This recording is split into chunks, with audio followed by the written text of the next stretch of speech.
അപ്പൊ ചങ്ങന്മാർ ഇന്നത്തെ പരിപാടി എന്ന് വെച്ചിട്ടുണ്ടെങ്കിൽ അൽഫോമാളിന്റെ ഉള്ളിൽ അടിപൊളി സംഭവം വന്നിട്ടുണ്ട് കേട്ടോ. അങ്ങോട്ട് പറഞ്ഞു കഴിഞ്ഞിട്ടുണ്ടെങ്കിൽ അതിന്റെ ഉള്ളിൽ കയറി കഴിഞ്ഞിട്ടുണ്ടെങ്കിൽ നിങ്ങൾ ജഗ പുക സംഭവമാണ്. ഇത് വെച്ചിട്ടുണ്ടെങ്കിൽ 3ാമത്തെ ഫ്ലോറിലാട്ടോ സംഭവം വരുന്നത്. ഫാമിലിയൊക്കെ വന്നിട്ടുണ്ടെങ്കിൽ കുട്ടികൾക്ക് പോകാൻ പറ്റിയ സ്ഥലം കേട്ടോ. എന്ന് വെച്ചാൽ നാളെ കൂടി മാത്രമേ ഉള്ളൂ. ഇത് 5 മണി മുതൽ 9 മണി വരെയാണ് ടൈം. അതിന്റെ ഇടയിൽ ഒരു ബ്രേക്ക് വരുന്നുണ്ട്. 7:15 മുതൽ 7:45 വരെയാണ് ബ്രേക്ക്. പിന്നെ അതിന്റെ അടുത്തുള്ള സംഭവങ്ങൾക്കൊക്കെ പൈസ ഉണ്ട്. ഇതിന്റെ ഏറ്റവും കൂടുതൽ ഹൈലൈറ്റ് എന്ന് വെച്ചിട്ടുണ്ടെങ്കിൽ ഇത് ഫ്രീ എൻട്രി ആണ്. ചെങ്ങന്മാരെ കൂടി പറഞ്ഞു കഴിഞ്ഞാൽ അതിന്റെ അടുത്ത് കുട്ടികൾ കളിക്കാനുള്ള സംഭവങ്ങളൊക്കെ ഉണ്ട്. അതിന് വേറെ പൈസ കൊടുക്കണം. പക്ഷേ ഈ ചെറിയ മിനി സൂക്ക് കയറാനും ഫ്രീ എൻട്രി ആട്ടെ. ചെങ്ങന്മാരും കൂടെ പറഞ്ഞു കഴിഞ്ഞാൽ അടിപൊളിയാണ്. പിന്നെ അതിന്റെ അടുത്ത് കുട്ടികൾക്ക് കളിക്കാൻ പറ്റിയ സംഭവം ഉണ്ട്. അത് അരമണിക്കൂറിന് 30, അതേപോലെ 1 മണിക്കൂറിന് 50 ദിറംസ് ആണ്. അതേപോലെ അതിന്റെ ഓപ്പോസിറ്റ് വേറെ സംഭവം ഉണ്ട്. അത് വള്ളത്തിൽ കളിക്കുന്ന ബോളിൽ കളിക്കണമെങ്കിൽ 10 മിനിറ്റിന് 20 ദിറംസ് ആണ്. അപ്പൊ അങ്ങനത്തെ സംഭവങ്ങളൊക്കെ ഉണ്ട്. അപ്പൊ നമ്മള് വീട്ടിലൊക്കെ ചേർക്കുന്നുണ്ട്. അപ്പൊ അതൊന്നുമല്ല, ഫ്രീ. നമ്മളെ മിനി സൂ ആണ് നമ്മളിതിൽ ഫ്രീ ആയിട്ട് കണക്കാക്കുക. അതേപോലെ വലിയ സംഭവമായിട്ടൊന്നും എടുക്കരുത്. ഇത് കുട്ടികൾക്കാണ് നമുക്ക് കൂടുതൽ റെക്കമെൻഡ് ചെയ്യാൻ പറ്റുള്ളൂ. എന്ന് വെച്ചാൽ അവർക്കാണ് ഇത് കാണാനുള്ള ഭയങ്കര ആകാംക്ഷ കൊടുക്കുള്ളൂ. വലിയവർക്ക് വലിയ സംഭവമായിട്ടൊന്നും തോന്നൂല.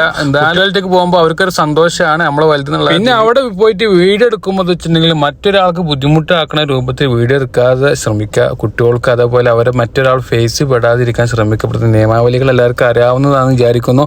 ഞാനായാലും ആരായാലും വീഡിയോ എടുക്കുമ്പോൾ പക്കായിട്ട് ശ്രദ്ധിക്കുക. അപ്പോൾ ഇത്രയുള്ള വീഡിയോ അടുത്ത വീഡിയോ കാത്തുക. Okay, by.